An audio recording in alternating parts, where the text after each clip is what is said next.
드디어 이제 사무엘상 끝이 보이기 시작합니다. 여러분 기쁘시죠? 오늘은 이제 29장 말씀을 보려고 합니다. 28장부터 이어지는 이스라엘과 블레셋과의 전쟁 얘기가 이제 지속이 됩니다. 이 얘기가 31장 마지막까지 이제 쭉 이어집니다. 지난 시간에는 28장에서 사울이 그 전쟁의 두려움과 공포 때문에 엔돌의 신접한 여인을 찾아가는 그 사건을 살펴봤습니다. 그래서 이제 예언을 듣습니다. 전쟁에서 패할 것이다. 너는 죽을 것이다. 그 얘기를 듣고 사울이 완전히 맥이 빠지고 무너집니다. 미래를 알았지만 그래서 미래를 아는 것이 그를 구원할 수 있었는가? 아니요, 아무것도 못했습니다. 지난 시간에 이제 이 얘기가 이스라엘과 사울 왕의 진영에서 일어난 이 이야기라면 오늘 얘기는 반대입니다. 블레셋과 아기스 왕의 진영에서 어떤 일이 일어나고 있었는지 그 얘기를 이제 살펴보려고 합니다. 아기스가 이스라엘과의 그 전투에 다윗을 참전시키기 위해서 데리고 갑니다. 근데 다른 블레셋 방백들이 그걸 반대합니다. 다윗을 어떻게 우리가 함께 싸울 수 있겠느냐? 그렇게 못하겠다. 그래서 이제 결국 아기스가 뜻을 접고 다윗을 원래 그 거주하던 시글락으로 돌려보내는 얘기가 오늘 얘기입니다. 이러지도 저러지도 못한 그 다윗의 입장에서는 이거야말로 천우신조가 아니었을까 생각을 합니다. 하나님께서 다윗이 전쟁에 참여하는 것을 막으신 겁니다.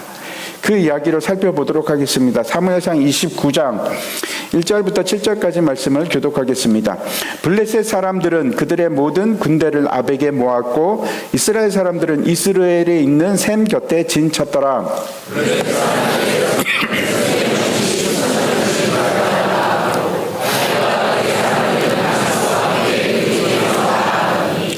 블레셋 사람들의 방백들이 이르되 이 히브리 사람들이 무엇을 하려느냐 하니 아기스가 블레셋 사람들의 방백들에게 이르되 이는 이스라엘 왕 사울의 신하 다윗이 아니냐.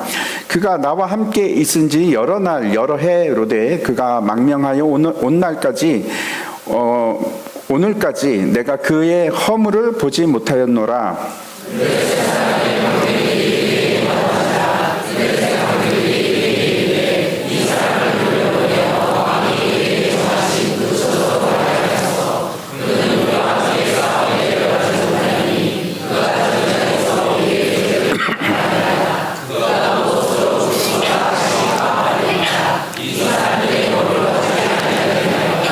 그들이 춤추며 노래하여 이르되 사울이 죽인 자는 천천히요 다윗은 만만히로다 하던 그 다윗이 아니니까 하니 아기스가 다윗을 불러 그에게 이르되 여호와께서 살아계심을 두고 맹세하노니 내가 정직하여 내게 온 날부터 오늘까지 내게 악이 있음을 보지 못하였으니 나와 함께 진중에 출입하는 것이 내 생각에는 좋으나 수령들이 같이 읽겠습니다.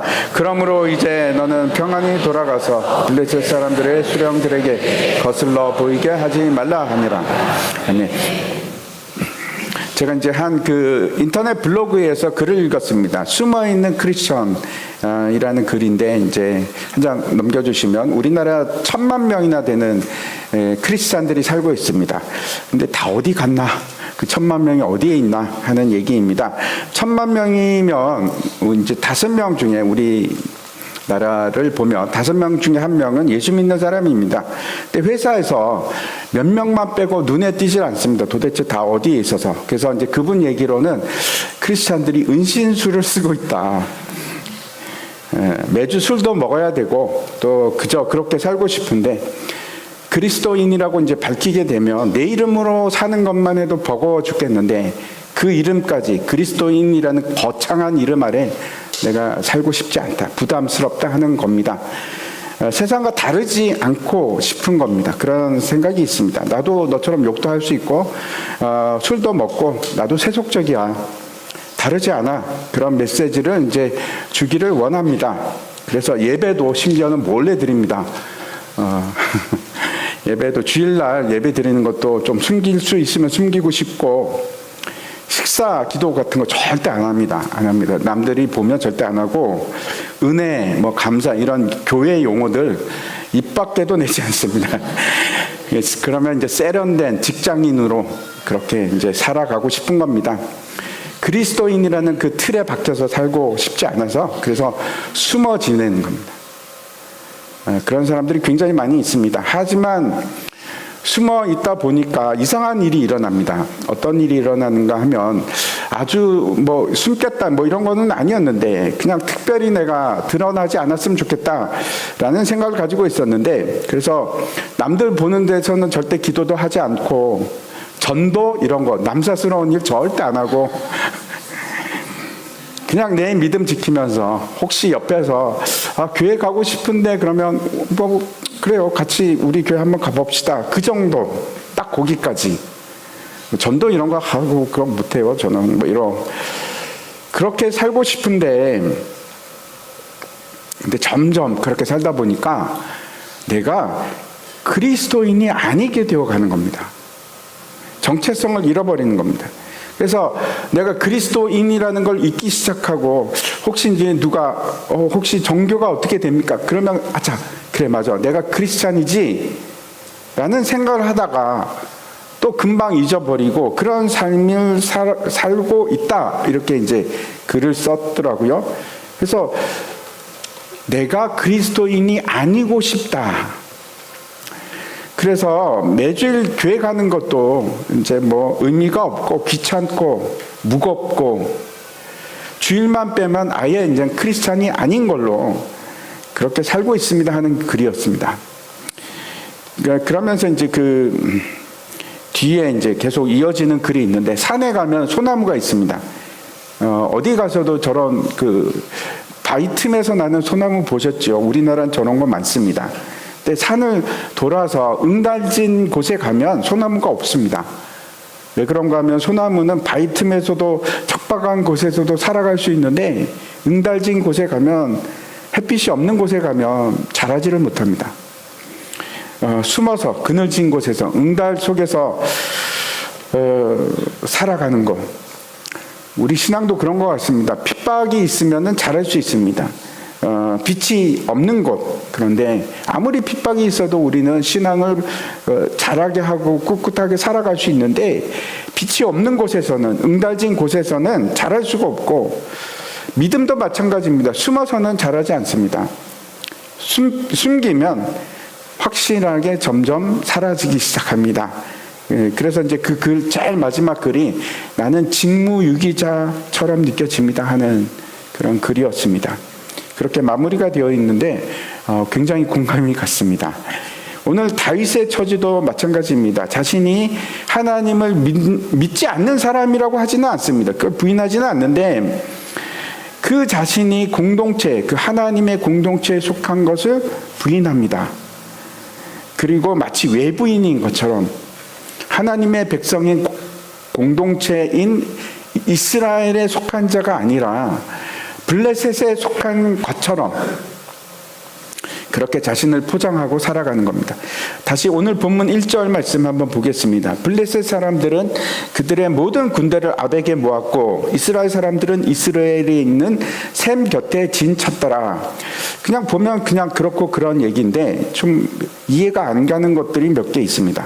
먼저 우리가 생각해 봐야 할 것은 아벡이라는 지명입니다. 여기가 어딘가 블레셋 군대를 아벡에 모았다 이렇게 되어 있는데, 그리고 이스라엘 그 진은 군대는 어디에 모였습니까? 이스라엘에 있는 셈 곁에 이제 모였습니다. 진을 쳤다 이렇게 되어 있는데, 지도를 보시면 이제 시글락은 저 아래에 있습니다. 그 다윗이 저기 시글락에 있다가 지금 어디로 갔습니까? 아벡에 있는 겁니다. 아벡은 그 블레셋의 굉장히 중요한 요충지입니다. 저기가 어떤 곳인가 하면 저 위에 이제 지금 시리아인데, 시리아부터 길이 쭉 해변길이라는 길이 나와 있습니다. 평지가 계속 되는 곳입니다. 그래서 그 해변길이 어디까지 이어지는가 하면 애굽까지, 이집트까지 연결이 되거든요. 그러니까 당시는 이제 아람 위에 이제 아람이 있는데, 아람으로부터 쭉 내려오는 그 길에 가장 중요한 요충지가 어딘가 하면 아벡입니다. 저기가 이제 마치 목숨줄 같은 곳인데, 저기가 그 아벡이고, 이스라엘의 셈 솟는 곳은 이제 지난 시간에 봤던 길보아산에 이제 내려가면 샘이 있는데 거기 하롯샘입니다. 여러분 혹시 기억나실지 모르는데, 그래서 뒤에는 산이 있고 샘이 있기 때문에 아주 좋은 요새 역할을 할 수 있는 곳입니다. 저기가 어디에 나오는가 하면 미디안 전쟁입니다. 사사기에 보면 기드온이 미디안 연합군하고 전쟁을 하는데 300명의 용사를 뽑았던 바로 그 장소가 저 하롯샘입니다. 이스라엘 샘인데 거기입니다. 지금 그게 이스라엘 평지에 있는데 잘 보십시오. 그러면 기브아의 사울이 기브아에서 저 위로 올라간 거죠. 그리고 가드에 있는 아기스 왕과 그 다음에 블레셋 군대는 아벡에서 저 위로 올라간 겁니다. 왜 그냥 바로 싸우지 왜 저기 올라가서 싸울까? 그것이 저의 의문이었는데 잘 모르겠습니다. 그런데 저기 이스라엘 평원이라고 해서 굉장히 중요한 곳입니다. 저곳에서 나중에는 어떤 전쟁이 있을 거라고 얘기들을 많이 하는가 하면 저기가 아마겟돈, 무깃도가 있는 곳입니다. 그래서 사람들이 얘기하는 마지막 전쟁 하는 곳이 바로 저 이스라엘 평원에 있는 지명입니다. 아마겟돈이라는 곳이. 아무튼 저기는 역사적으로 계속해서 큰 전쟁들이 있었습니다. 이집트하고 아수르가 싸울 때도 왜 저기서 싸우는지 모르겠는데 저기서 싸웁니다. 그리고 많은 전쟁들이 있었는데 오늘도 저기서 싸움을 합니다. 근데 제가 말씀드리고 싶은 것은 이스라엘 셈은 이스라엘의 승리에 굉장히 중요했던 미디안 전투, 아무도 잊을 수 없는 그 전투가 있었던 것이고, 아벡은 어떤 곳인가 하면 저기서 블레셋이 대승리를 했던 곳입니다. 이스라엘과 전투를 해서. 그래서 뭘 뺏었는가 하면 언약궤를 뺏었던 바로 그 전투가 있었던 곳입니다. 그때 엘리 제사장의 두 아들이 저기서 죽습니다. 그런 역사적인 곳인데 그 아벡에 지금 모인 겁니다. 그러니까 지금 굉장히 중요한 대조를, 문학적인 대조를 하고 있고, 사실 그 얘기가 실제로 그런 일이 일어난 겁니다. 근데 우리가 다시 한번 생각해 보십시오. 28장에는 어떻게 되어 있는가 하면 저 수넴에 있었습니다. 블레셋 군대가. 그렇다면 무슨 얘기일까요? 28장은 뒤의 일이고 29장이 오히려 앞서 있는 얘기입니다. 28장은 사울 얘기를 그때 미리 한 거고, 지금 29장은 그 전의 일을 지금 얘기하고 있는 겁니다. 시간적 순서는 그렇습니다. 아무튼 마치 이런 얘기 같습니다. 아벡은 블레셋의 승리의 상징이고 이스라엘 셈은 절대 지지 않는 이스라엘의 상징 같은 곳인데, 마치 좋습니다. 우리 링에서 한번 붙으십시다. 그리고 저기 이스라엘 평원에 가서 전쟁을 하는 겁니다. 그런 상황입니다. 다시 아무튼 돌아가서 아벡으로 돌아가서 2절 말씀 보시기 바랍니다. 블레셋 사람들의 수령들은 수백 명씩 수천 명씩 인솔하여 나아가고 다윗과 그의 사람들은 아기스와 함께 그 뒤에서 나아가더니, 블레셋 사람들의 군대가 지금 이제 수천 명, 수백 명씩 무리를 지어서 출정을 하고 있는 겁니다. 열을 맞춰서 앞으로 이제 막 가고 있는데, 블레셋은 단일 국가가 아닙니다. 중앙 집권적인 그런 나라가 아니고 강한 5개의 그 도시들이 모여서 연합국을 이룬 겁니다. 이제 어떤 나라들입니까? 가사도 있고 아스글론, 에그론, 그리고 가드가 있는데, 아기스는 어디의 왕인가 하면 이 가드의 왕입니다. 가드는 골리앗의 고향이기도 합니다. 아무튼 여기 보니까 블레셋 사람들의 수령들 이렇게 되어 있는데, 히브리어는 세렌이라는 뜻인데 이거는 왕을 뜻합니다. 그러니까 5개 국가 도시의 왕들이 지금 수백 명씩 수천 명씩 인솔하여 나아가고 있다, 그런 얘기를 하고 있는 겁니다. 여전히 이제 이스라엘은 지금 어느 시기인가 하면 청동기 시대입니다. 그래서 청동기 무기를 쓰고 있는데, 블레셋은 다릅니다. 철제 무기를 사용할 수 있는 그 기술을 가지고 있었어요.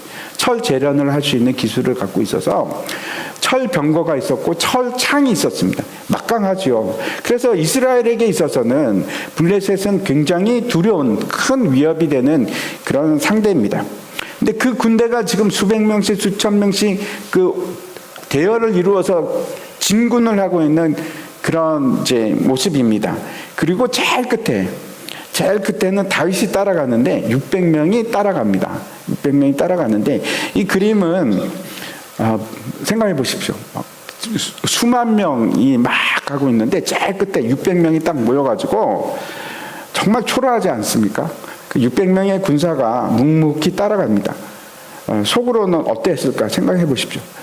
그래도 다윗인데, 골리앗을 죽였던 그 다윗인데, 이스라엘에서는 뭐 상대가 안 되는 그런 장군이었는데, 이제는 치욕적인 모습으로 적의 그 뒤에서, 그것도 동족을 죽이기 위해서, 이스라엘과 전쟁을 위해서 졸졸졸졸 따라가고 있는 진짜 비참한 상황입니다. 어쩌면 이제 선두에 서지 않은 것이, 물론 이제 뒤에 서라고 했겠죠. 뭐 그럴 수도 있는데, 뒤에 있었던 것이 여차하면 이 군대에서, 오열에서, 대열에서 빠져나올까? 아마 그런 궁리를 하고 있었을지도 모르겠습니다. 아무튼 이 상황에서 블레셋 방백들이 항의를 합니다. 3절입니다. 블레셋 사람들의 방백들이 이르되 이 히브리 사람들이 무엇을 하려느냐 하니, 아기스가 블레셋 사람들의 방백들에게 이르되 이는 이스라엘 왕 사울의 신하 다윗이 아니냐. 그가 나와 함께 있은 지 여러 날 여러 해로되 그가 망명하여 온 날부터 오늘까지 내가 그의 허물을 보지 못하였노라. 여기서 블레셋 방백이라는 것은 이제 군대 지휘관을 뜻합니다. 그러니까 장군들입니다. 그 장군들이 항의를 하기 시작합니다. 아니, 히브리 사람, 히브리는 되게 낮춰서 부르는 말입니다. 이 히브리 사람들 도대체 여기 왜 여기 있습니까? 이 사람들이 도대체 뭡니까? 이 사람들이 여기 이 자리에 있는 게 도대체 말이 됩니까? 우리가 지금 이스라엘하고 전쟁하러 가는데 왜 이 사람들이 우리에게 있습니까? 하는 항의를 하는 겁니다. 그랬더니 아기스가 다윗을 옹호하고 나섭니다. 가장 먼저 굳이 무슨 얘기를 하는가 하면 다윗은 이스라엘 왕 사울의 신하다, 그 얘기를 먼저 합니다. 굳이 왜 이런 얘기를 할까요? 간단하게 제가 말씀드리면 이런 겁니다. 다윗은 지금 원래 이스라엘의 굉장히 높은 신하였는데, 사울의 신하였는데 지금은 사울하고 원수가 졌지 않냐. 그리고 이제 돌아갈 방법이 없어. 이 사람 나에게 지금 충성하고 있고 이스라엘하고는 척이 졌어. 원수야. 사울하고는 원수야. 그 얘기를 하는 겁니다. 나에게 충성을 다하고 있다. 그러면서 과장을 하는데 어떻게 얘기를 하는가 하면 다윗이 아기스하고 함께 지낸 시간은 1년 4개월입니다. 근데 여기서는 거짓말을 좀 과장을 하죠. 여러 해 동안 내가 같이 있었다. 이런 얘기를 합니다. 그리고 지금까지 단 한 번도 나를 배신한 적이 없어. 이렇게 주장을 합니다. 이런 얘기입니다. 검증 시간이 끝났고 오랫동안 내가 검증했는데 이 사람 괜찮아. 사울하고 원수고 다윗은 내 충성된 부하가 맞아. 그 얘기를 한 겁니다. 근데 이 상황이 얼마나 아이러니한지 한번 생각해 보시기 바랍니다. 마치 회사에서 직장 동료하고 오랫동안 같이 지냈는데 그 직장 동료가 그러는 겁니다. 아, 이 사람 예수 진짜로 믿는 사람 아니야. 내가 오래 함께 지내봤는데 이 사람 그런 사람 아니고 우리랑 같아. 예수쟁이 아니야. 걱정하지 마. 이런 얘기를 하는 거하고 똑같습니다. 근데 이 구절을 다시 한번 생각해 보시기 바랍니다. 이 히브리 사람들이 무엇을 하려느냐? 이렇게 이제 질문을 하는데 29장에는 사실 하나님이 한 번도 등장하지 않습니다. 물론 아기스가 하나님 이름을 하긴 하지만 실제 개입이 나오지 않습니다. 그럼에도 불구하고 마치 하나님께서 다윗에게 물으시는 것처럼 이렇게 느껴집니다. 넌 거기서 지금 뭐 하고 있느냐? 왜 거기 있지? 이 질문이 마치 우리에게도 묻는 질문처럼 느껴집니다. 도대체 왜 거기 있지? 너 예수님 믿는다며? 너 예수 믿는 사람이 왜 이 무리들과 함께 있지? 그렇게 묻는 것처럼 느껴집니다. 다시 돌아가서 아기스 말에 이 블레셋 방백들이 화를 내기 시작합니다. 4절 보시기 바랍니다. 4절과 5절입니다. 블레셋 사람의 방백들이 그에게 노한지라. 블레셋 방백들이 그에게 이르되 이 사람을 돌려보내어 왕이 그에게 정하신 그 처소로 가게 하소서. 그는 우리와 함께 싸움에 내려가지 못하리니 그가 전장에서 우리의 대적이 될까 하나이다. 그가 무엇으로 그 주와 다시 화합하리까? 이 사람들의 머리로 하지 아니하겠나이까? 그들이 춤추며 노래하며 이르되 사울이 죽인 자는 천천히요 다윗은 만만히로다 하던 그 다윗이 아니니까 하니 이렇게 이제 화를 냅니다. 블레셋 장군들이 화를 막 내면서 굉장히 합리적인 의심을 하기 시작합니다. 이 블레셋 장군들은 다윗을 만약에 우리 후미에, 군대 후미에 두면 이건 자살행위입니다. 지금 한참 이스라엘과 피 튀기게 전쟁하고 있을 텐데 나중에 그러면 갑자기 뒤에서 다윗이 칼을 뽑아가고 우리를 치면 도대체 어떻게 할 겁니까? 그러면서 다윗의 과거 행정에 대해서 의문을 이제 표하는 겁니다. 그 전에 이런 일 기억나십니까? 다윗이 사울의 그 사위가 되기 위해서 미갈과 결혼하기 위해서 블레셋에 가서 블레셋 사람 200명의 표피를 배워왔던 사람입니다. 무참하게. 그리고 비슷한 이스라엘의 군대의 전력도 그런 것들이 있습니다. 사울의 전쟁을 할 때 처음에는 블레셋이 굉장히 유리했습니다. 그랬더니 이스라엘 군대 일부가 투항을 합니다. 블레셋에. 그게 앞에 나오죠. 그렇게 자신들이 불리하다고 여겨서 투항을 했다가 요나단이 나서기 시작하자 다시 거기서 이스라엘 편을 들어서 싸웠던 사람들이 되게 많았거든요. 그 얘기도 하는 겁니다. 그러면서 이런 얘기를 합니다. 다윗이 사울과 나중에 화해하고 하나가 되기 위해서 뭘 요구하겠습니까? 다 사울이. 우리 머리 아닙니까? 우리 머리 바치려고 하면 어떻게 할 겁니까? 라고 이제 항의를 하는 겁니다. 그러면서 뭐까지 언급을 합니까? 또 다시 이 노래 얘기를 합니다. 사울이 죽인 자는 천천히요, 다윗이 죽인 자는 만만히로다. 아니 그 다윗이 바로 이 사람 아닙니까? 이 얘기를 합니다. 그래서 더 이상 합의가 안 됩니다. 아기스가 물러설 수밖에 없습니다. 블레셋은 연합국이기 때문에 아기스 혼자 독단으로 결정할 수가 없습니다. 합의를 해야 되는데 의견을 따라서 아기스도 어쩔 도리가 없이 물러섭니다. 근데 여기서 이제 우리가 느끼기 시작합니다. 아, 이 배후에는 하나님이 계시구나.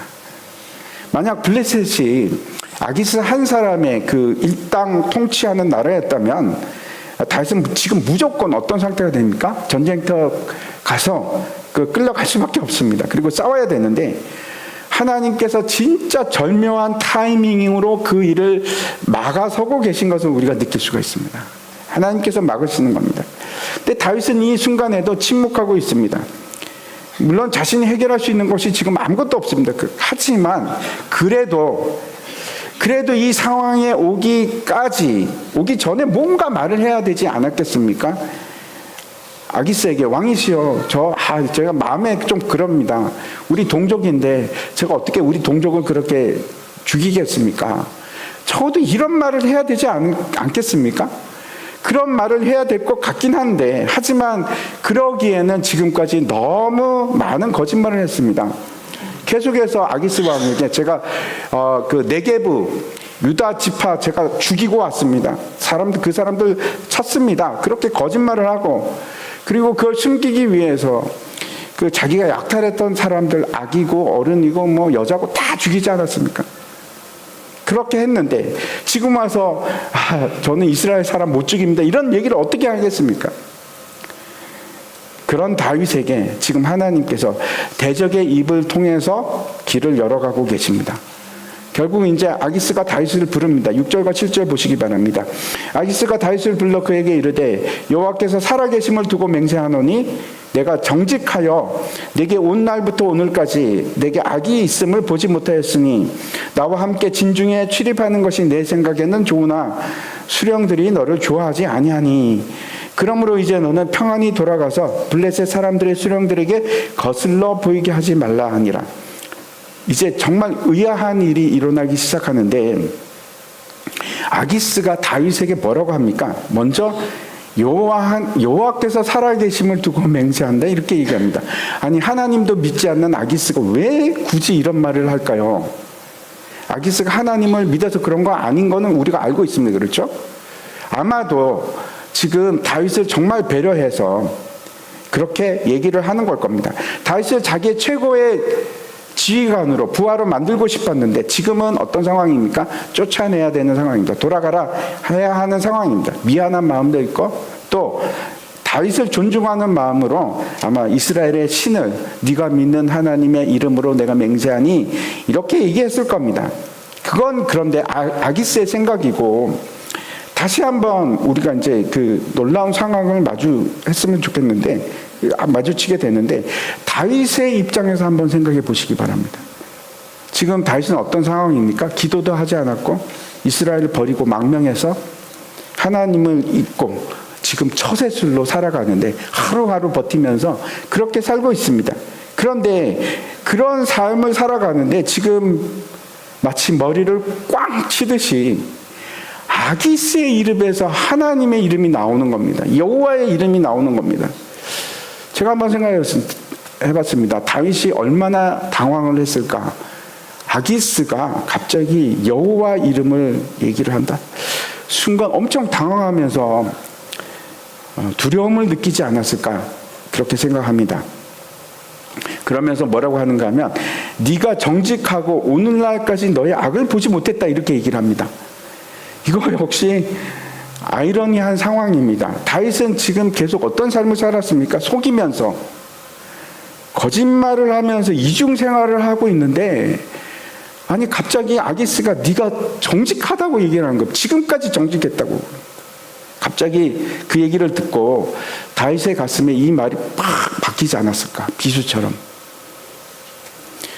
그런 생각이 듭니다. 지금 어떤 일이 일어나고 있을까요? 하나님께서 다윗에게 지금 말씀하고 계신 겁니다. 너는 정직하게 살고 있니? 너는 정직하니? 그렇게 지금 하나님께서 말씀하신 거예요. 여기 내게 악이 있음을 보지 못하였다 하는 것도 마찬가지입니다. 아니, 이해가 가십니까?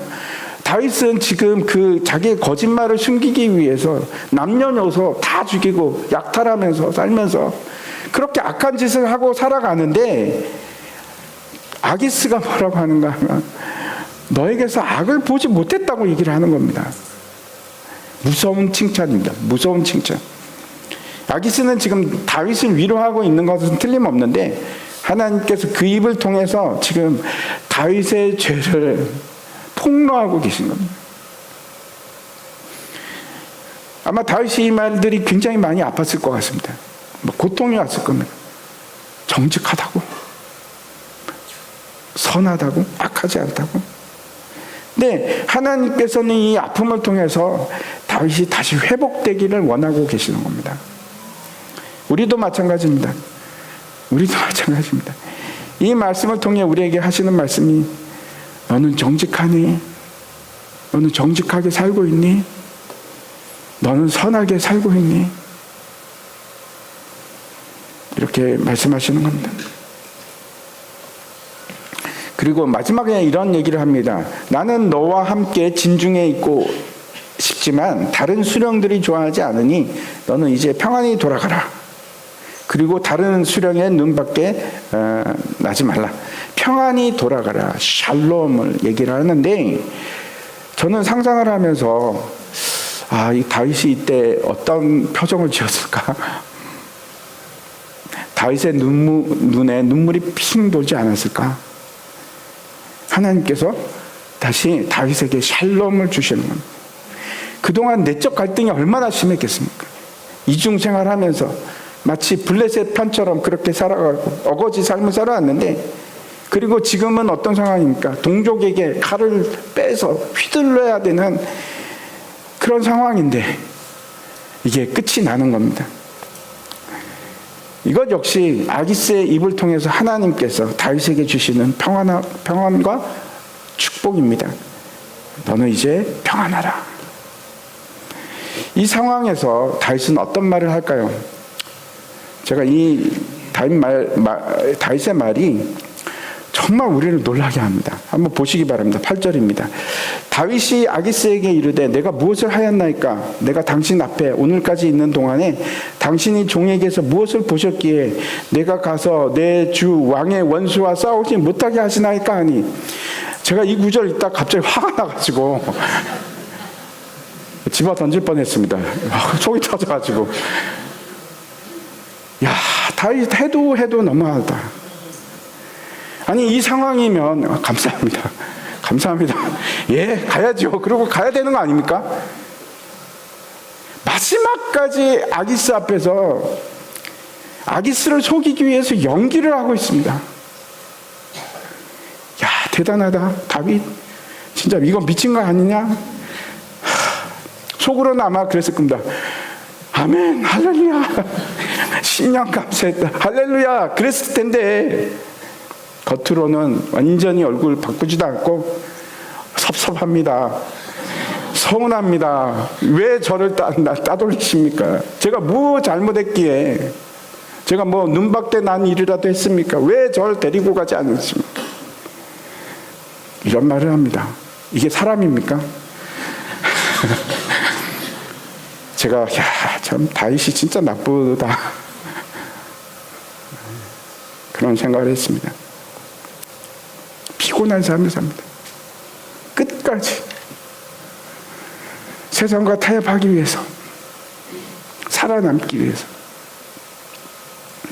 마치 이스라엘과 싸우기 위해서 안달이 난 것처럼 그렇게 연기를 하면서 자기를 지키기 위해서. 여기 잘 보시면 8절 뒤쪽에 내 주 왕의 원수와 싸우지 못하게 하십니까? 라는 구절을 다시 한번 보십시오. 저 8절에서 여기서 왕이 누굴까요? 내 주 왕의 원수와 싸우지 못하게. 이 왕이 누구라고 생각하십니까? 아기스일까요? 아니면 하나님일까요? 만약에 저 왕이 하나님이라면 원수는 사울이 아니고 블레셋이 됩니다. 제가 이거 보면서 잔머리의 극치를 보여주는구나. 이거는 완전히 이중적인 해석이 가능하도록 머리를 써서 지금 얘기를 하는 겁니다. 흠 안 잡히려고. 하나님 앞에서도 흠이 안 잡히고 아기스 앞에서도 흠이 안 잡히려고.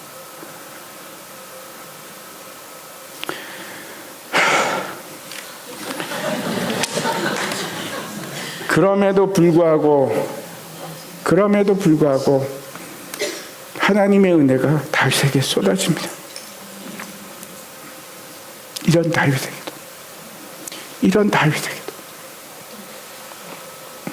하나님께서 그 다윗을 그 수렁에서 구해내시는 겁니다.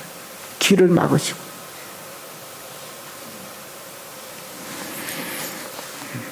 다시 아기스 얘기, 다시 아기스가 얘기를 합니다. 9절 보시기 바랍니다. 아기스가 다윗에게 대답하여 이르되 내가 내 목전에 하나님의 전령같이 선한 것을 내가 아나 블레셋 사람들의 방백들은 말하기를 그가 우리와 함께 전장에 올라가지 못하리라 하니, 여기 또 신기한 말을 합니다. 내 목전에 하나님의 전령같이 선한 것을 안다.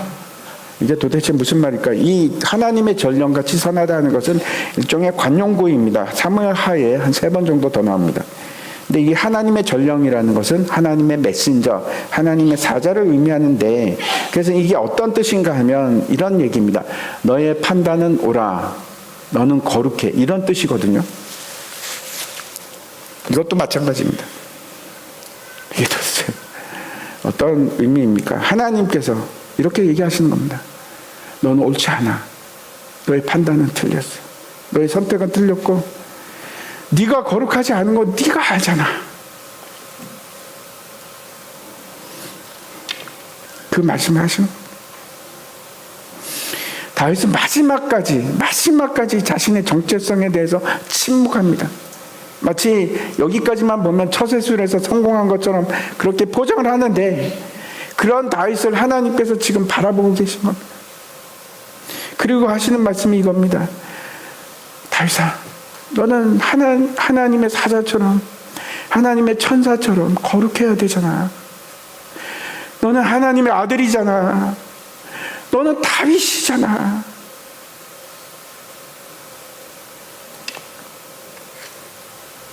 이것이 하나님의 은혜입니다.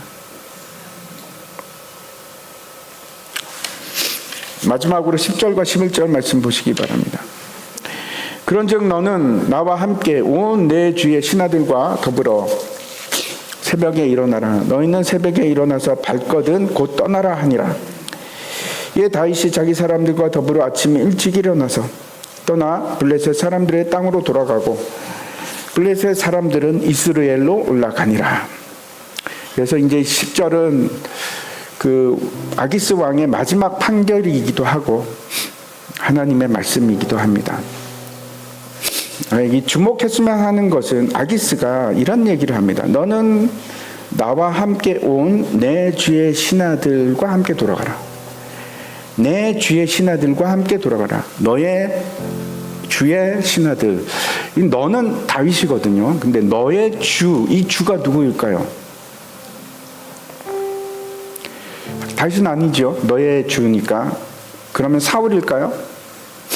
아기스는 사울을 염두에 두고 했을지도 모르겠습니다. 너의 주, 사울의 신하들과 돌아가라. 근데 사울의 신하들이 아니잖아요.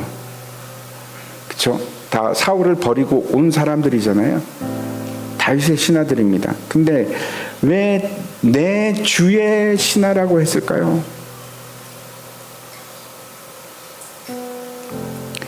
하나님의 신하들입니다. 하나님의 신하들. 하나님께서 지금 아기스의 입을 통해서 다윗에게 명령하고 있습니다. 이 자리를 떠나라. 너의 곳으로 돌아가라. 너는 블레셋 군대가 아니야. 너는 이스라엘의 군대, 하나님의 군대야. 그 하나님의 군대와 함께 돌아가라. 이곳에서 빨리 탈출해라. 이곳은 네가 있을 곳이 아니야. 지체하지 말고 새벽에 떠나라. 사울이 신접한 여인을 찾아간 것은 캄캄한 밤, 어두운 밤에 찾아갑니다. 근데 다윗은 새벽에 그 자리를 떠납니다.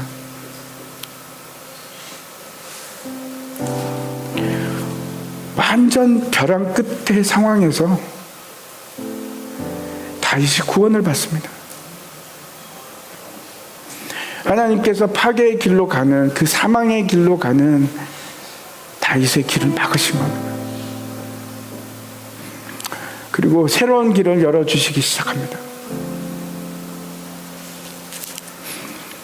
오늘 말씀은 다윗의 얘기지만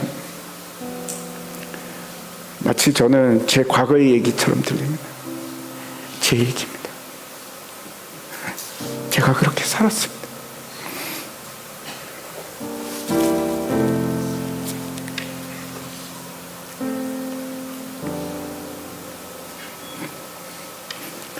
우리는 실패합니다. 또 실패하고.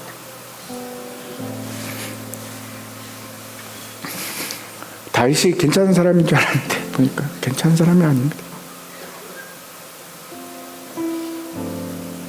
저와 똑같습니다.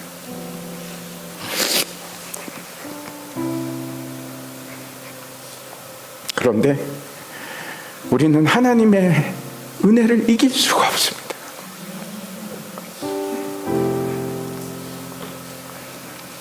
그 하나님의 사랑을 끊을 수가 없습니다. 로마서 말씀 우리 함께 읽고 마치려고 합니다. 같이 로마서 8장 말씀 읽겠습니다. 시작. 그런즉 이 일에 대하여 우리가 무슨 말을 하리요? 만약 하나님이 우리를 위하시면 누가 우리를 대적하리요?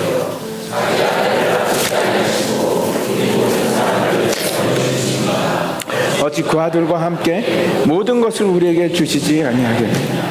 누가 능히 하나님께서 택하신 자들을 고발하리요? 의롭다 하신 이는 하나님이시니 누가 정죄하리요? 죽으실 뿐 아니라 다시 살아나신 이는 그리스도 예수시니 그는 하나님의 우편에 계신 자요 우리를 위하여 간구하시는 자십니다.